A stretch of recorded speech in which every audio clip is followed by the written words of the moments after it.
அடுத்த மாதம் கூட உள்ள பார்லிமென்ட் கூட்டத்தொடர் குறித்து காங்கிரஸ் உயர்மட்ட குழு ஆலோசனை நடத்தியது. வழக்கமாக பிப்ரவரி மாதம் பார்லிமென்ட் பட்ஜெட் கூட்டத்தொடர் நடக்கும். ஏப்ரல் மே மாதங்களில் லோக்சபா தேர்தல் நடக்க உள்ளதால் இந்த ஆண்டு பட்ஜெட் தொடருக்கு பதிலாக சிறப்பு கூட்டத்தொடர் பிப்ரவரி மாதம் கூடுகிறது. தேர்தல் முடிந்து புதிய அரசு பொறுப்பேற்கும் வரையில் 2 மாத காலத்துக்கு அரசை நடத்துவதற்கு ஆகும் செலவீனத்துக்கு லோக்சபா ஒப்புதலை பெறுவதற்காக கூட உள்ள இத்தொடரில் முக்கிய மசோதாக்களை நிறைவேற்றவும் மத்திய அரசு திட்டமிட்டுள்ளது.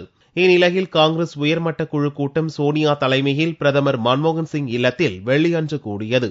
உயர்மட்ட குழு உறுப்பினர்கள் A.K. அந்தோணி, ப. சிதம்பரம், சுஷில்குமார் ஷிண்டே, அகமது பட்டேல் பங்கேற்ற இக்கூட்டத்தில் உறுப்பினர் அல்லாத கபில் சிபல், நாராயணசாமி ஆகியோரும் பங்கேற்றனர். ஊழல் வெளிப்படுத்துவோர் பாதுகாப்பு மசோதா, நீதித்துறை பொறுப்புடைமை மசோதா, லஞ்ச ஒழிப்பு சட்ட திருத்த மசோதா, சேவைக்கான காலவரம்பு மசோதா உள்ளிட்ட 6 ஊழல் ஒழிப்பு மசோதாக்களை நிறைவேற்றுவதற்கான வியூகங்கள் குறித்து கூட்டத்தில் விவாதிக்கப்பட்டது.